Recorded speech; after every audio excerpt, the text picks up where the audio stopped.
Yokai War Guardians qui sort chez Nobinobi. Alors j'ai mis les couves du 1 et du 2 parce qu'en fait on n'a pas d'illustration pour accompagner la review, mais tu vas nous parler spécifiquement du tome 1 car c'est lui qui est sorti. Exactement, Yokai War Guardians. Alors, c'est une adaptation d'un film qui est sorti pas chez nous. Ah d'accord. J'aurais bien aimé, hein, mais non, on l'a pas eu a priori celui-là, qui porte le même nom, hein, The Great Yokai War Guardians, qui est sorti en 2021 et qui va parler de contes et de légendes. Donc ça, c'est l'adaptation en 3 tomes de ce titre. Ça se sent, ça se sent pas du tout. Ça passe très très bien quand vous le lisez. Vous inquiétez pas si vous n'avez pas vu le film.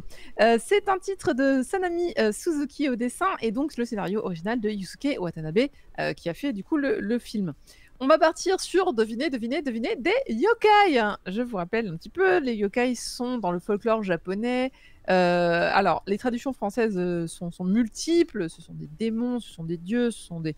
Il y a un petit des fantômes, il y a un petit peu de tout. Bon, en fait, ça dépend quel yokai vous parlez, mais les yokai sont le folklore japonais de tous leurs contes et légendes. Je pense qu'on se rapproche chez nous plus de la Dame Blanche qu'autre chose.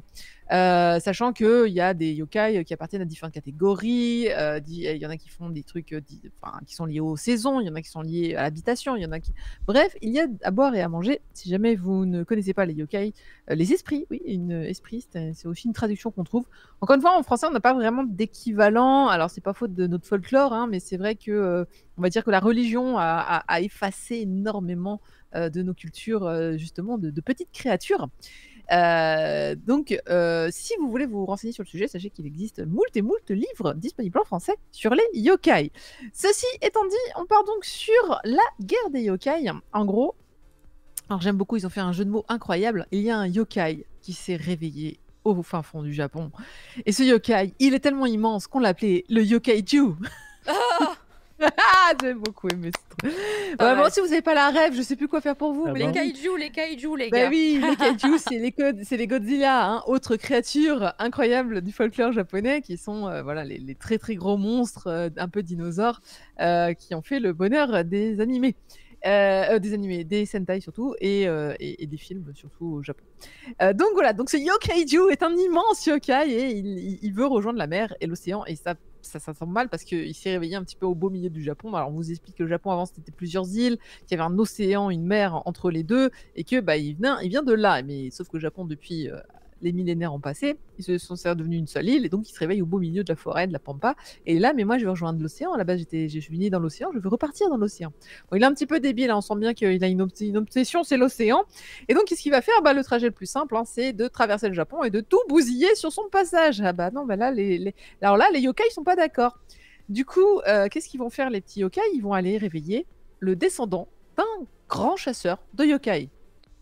Oui, ça tombe sous le sens, en fait, dans un sens. T'as un yokaiju, il faut le tuer, donc tu fais appel à un grand chasseur de yokai, même si tu es un yokai toi-même. Et donc, ce grand descendant, c'est le jeune garçon que vous voyez en couverture, qui s'appelle Kei. Kei a 11 ans. Il n'a aucune idée d'être le descendant d'un chasseur de yokai. Lui, tout ce qui, en ce moment, sa seule préoccupation, c'est rien. C'est littéralement de vivre en solitaire. Son père vient de décéder, ou du coup, il n'y a pas si longtemps que ça. Il est encore un petit peu dans le deuil. Il a du mal à accepter la réalité. En plus, il doit s'occuper de son petit frère. Il semble accuser son petit frère d'être responsable de la mort de son père, même s'il sait que c'est pas tout à fait vrai. Mais voilà, donc un petit peu perturbé. Et donc, quand il se réveille un matin, enfin plutôt une nuit, avec un talisman, vous savez, hein, les yokai ne sont pas visibles normalement du monde des humains. Il faut utiliser des artifices devant les yeux, souvent pour les voir. Alors le plus connu, hein, c'est dans, vous l'avez par exemple dans Crossolik, où on lui dit regarde entre le lampadaire et le mur, c'est un portail pour voir les yokai ou l'autre monde, etc. Bah là, lui, on va lui mettre une sorte de talisman sur la moitié de la face, et donc ça va lui permettre de voir les yokai qui vont l'implorer de les aider et de prendre le sabre de ses ancêtres et d'aller combattre. Sauf que lui, il a 11 ans et il doit s'occuper de son petit frère, donc il n'est pas très intéressé au début. D'autant qu'il y a des personnages, alors c'est pas des yokai, parce que pour moi les tanuki ne sont pas des yokai. Vous savez que les tanuki ont ce grand talent, comme les renards d'ailleurs, de se transformer en humains. encore une fois, beaucoup de références. Hein. Regardez les Ghibli, ça va vous aider. Et donc, c'est par exemple le roi des Tanuki qui est génial. Il est super bien dessiné. J'essaie de vous le retrouver. Lui dit ah mais non, mais nous ça nous arrange en fait que tu galères. Nous on a bien envie que tous les humains meurent parce que en fait à cause de vous il y a de moins en moins de yokai donc c'est un petit peu chiant. Mourrez tous. Voilà. Je l'ai retrouvé, mais alors pareil, je suis pas sûre que ça rende grand chose si je vous le montre, mais ça c'est le chef des Tanuki. Je le trouve très très très très cool. Il a une grande moustache, c'est un gros personnage. Alors lui, il aurait bien sa place dans One Piece par exemple. Autre personnage qu'on voit, c'est la petite dame renarde. Alors je sais pas si c'est une dame ou un monsieur, on sait pas très très bien, mais il est très classe ce perso. Ah ouais, le dessin est sympa, disons. Ah, le dessin est très très chouette. Bon, les couves rendent à moitié justice. La couve est quand même très colorée. La première, j'aime beaucoup. Et donc notre petit Kei, il est en mode mais non, mais en fait, vous vous rendez pas compte, moi j'ai que 11 ans, j'ai peur et tout ça. Et là, voilà son petit frère qui arrive et qui dit eh ben moi je vais m'en occuper.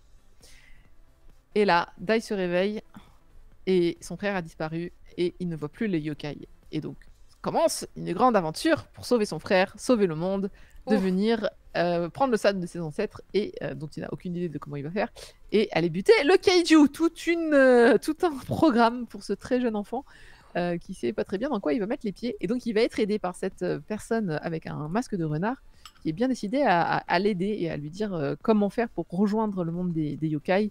Et notamment, il y a un... Alors, j'aime beaucoup les modes de transport des yokai en général. C'est des trucs toujours un petit peu, comment dirais-je, impressionnants. Là, c'est un train. C'est le train des yokai et je le trouve très très cool. Est-ce que j'ai un morceau du train des yokai? Voilà. Le train des yokai qui est quand même qui a une belle dégaine tout enflammé avec plein de yokai partout. Avec plein d'œils, de bouche et tout. Non, franchement, le dessin est très très proche de la culture yokai. Alors, vous l'avez par exemple, donc je disais, dans. Je le disais lundi dans mon autre chronique. Toitobun Hanako-kun a ce style graphique un peu yokai, par exemple, je trouve, qui est avec beaucoup de fumée, avec beaucoup de détails.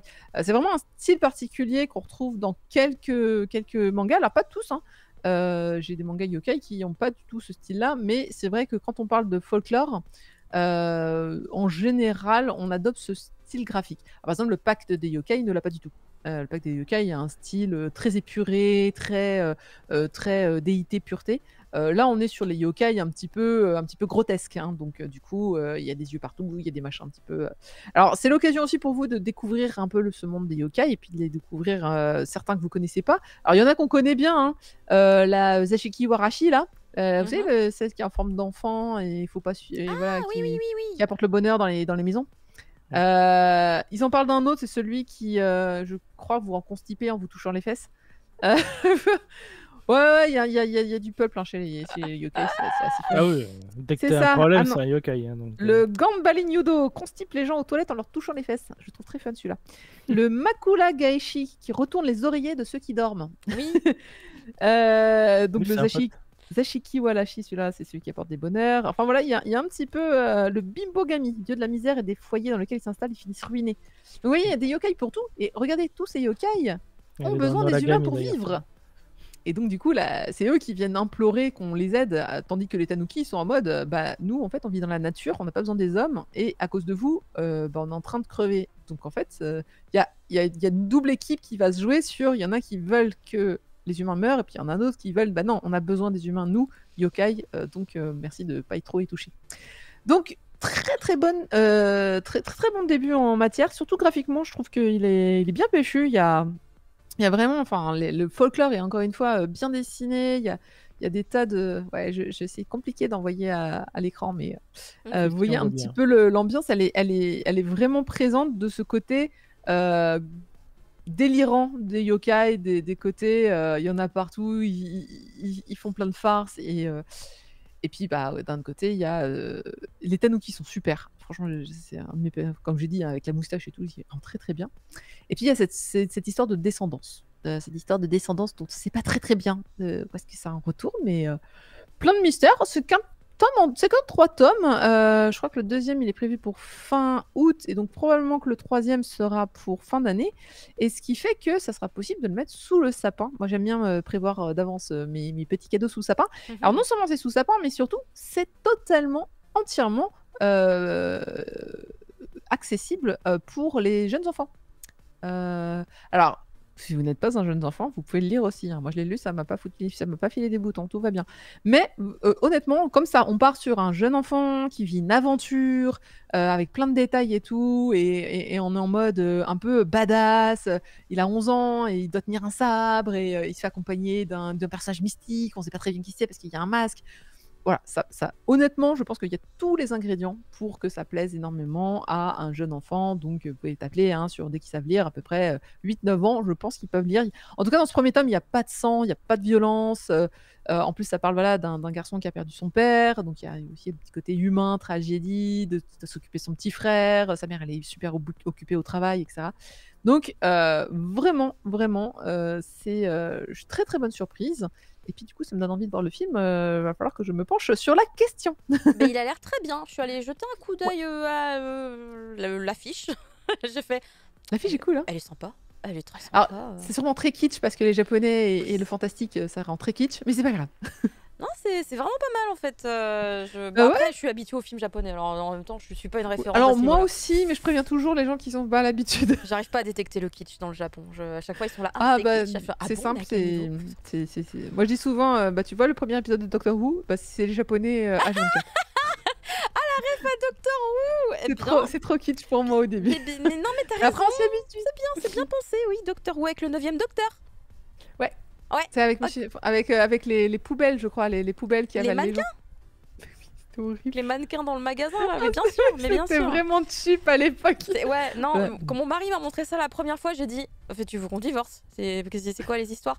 Et en fait, non, évidemment, après, il fallait y aller. Mais ok, je vois, mais c'est trop extrême ce que t'as donné comme exemple, je pense. C'est trop extrême. Tu vois, pour moi, je trouve que la plupart des films japonais, c'est souvent cette qualité-là. C'est hyper kitschouille. Moi, j'adore, mais je comprends que y en a que du mal.